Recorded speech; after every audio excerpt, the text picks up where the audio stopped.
بسم اللہ الرحمن الرحیم۔ السلام علیکم۔ جیسا کہ ہم نے اکثر سنا کرتے ہیں کہ فلاں جگہ پر فلاں شخص زندہ ہو گیا، اس نے مرنے کے بعد کا حال سنایا پھر مر گیا، اسی قسم کا عذاب قبر سے متعلق ایک واقعہ گلگت میں پیش آیا، جس کے بارے میں بتاتے ہیں کہ ایک شخص قبرستان کے پاس سے گزر رہا تھا کہ اس نے کسی قبر سے آواز سنی کہ مجھے نکالو، میں زندہ ہوں۔ جب ایک دو مرتبہ اس نے آواز سنی تو اس نے یہ سمجھا کہ یہ میرا وہم ہے، لیکن جب مسلسل اس نے یہ آواز سنی تو اس کو یقین ہونے لگا۔ چنانچہ قریب میں ایک بستی تھی، وہ شخص اس میں آیا اور لوگوں کو اس آواز کے بارے میں بتا کر کہا کہ تم بھی چلو اور اس آواز کو سنو۔ چنانچہ کچھ لوگ اس کے ساتھ آئے، انہوں نے بھی یہی آواز سنی اور سب نے یقین کر لیا کہ واقعی یہ قبر سے آواز آ رہی ہے۔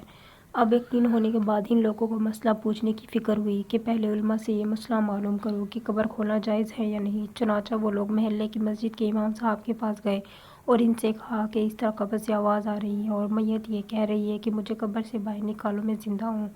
اس پر امام صاحب نے فرمایا اگر تمہیں اس کے زندہ ہونے کا یقین ہے تو قبر کو کھول لو اور اس کو باہر نکالو۔ چنانچہ یہ لوگ ہمت کر کے قبرستان گئے اور جا کر قبر کھولی۔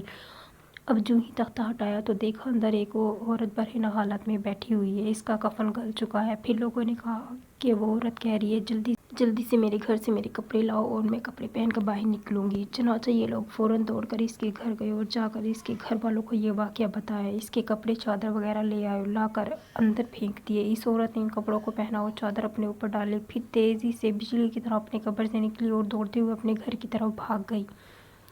گھر جا کر اس عورت نے ایک کمرے میں چھپ کر اندر سے کنڈی لگا لی۔ اب جو لوگ قبرستان آئے تھے دوڑ کر اس کے گھر پہنچے۔ ان کو وہاں جا کر معلوم ہوا کہ اس نے اپنے کمرے کے اندر سے کنڈی لگا رکھی ہے۔ ان لوگوں نے دستک دی کہ کنڈی کھولو۔ اندر سے اس عورت نے جواب دیا میں کنڈی تو کھول دوں لیکن کمرے کے اندر وہ شخص داخل ہو جس کے اندر مجھے دیکھنے کی تاب ہو، اس لیے کہ اس وقت میری حالت ایسی ہے کہ ہر آدمی مجھے دیکھ کر برداشت نہیں کر سکے گا، لہٰذا کوئی دل گردے والا شخص جو اندر آئے اور آ کر میری حالت دیکھے۔ اب سب لوگ اندر جانے سے ڈر رہے تھے مگر دو چار آدمی جو مضبوط دل والے تھے انہوں نے کہا کہ تم کنڈی کھولو، ہم اندر آئیں گے۔ اس نے کنڈی کھول دی اور کچھ لوگ اندر چلے گئے۔ لوگوں نے اندر جا کر دیکھا وہ عورت اپنے آپ کو چادر میں چھپائے بیٹھی ہوئی تھی۔ جب یہ لوگ اندر پہنچے تو اس عورت نے سب سے پہلے اپنا سر کھولا۔ ان لوگوں نے دیکھا کہ اس کے سر پر ایک بھی بال نہیں ہے اور وہ بالکل خالی کھوپڑی ہے، نہ اس پر بال ہے نہ کھال ہے، صرف خالی ہڈی ہے۔ لوگوں نے اس سے پوچھا تیرے بال کہاں گئے؟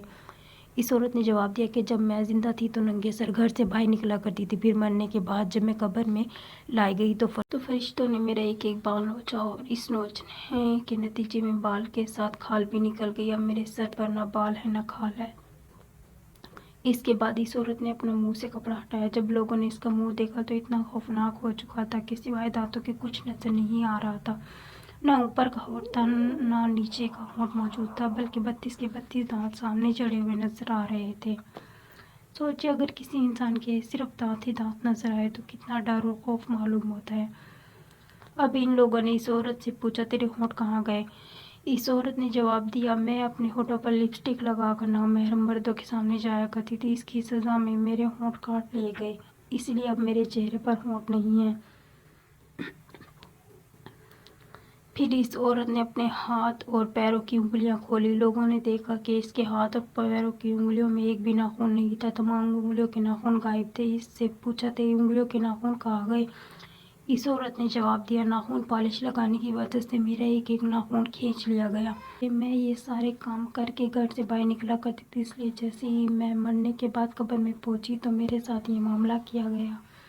مجھے یہ سزا ملی کہ میرے سر کے بال بھی نوچ دیے گئے، میرے ہونٹ بھی کاٹ دیے گئے اور ناخن بھی کھینچ لیے گئے۔ اتنی باتیں کرنے کے بعد وہ بے ہوش ہو گئی، مردہ بے جان ہو گئی جیسے لاش ہوتی ہے۔ چنانچہ ان لوگوں نے دوبارہ اس کو قبرستان میں پہنچا دیا۔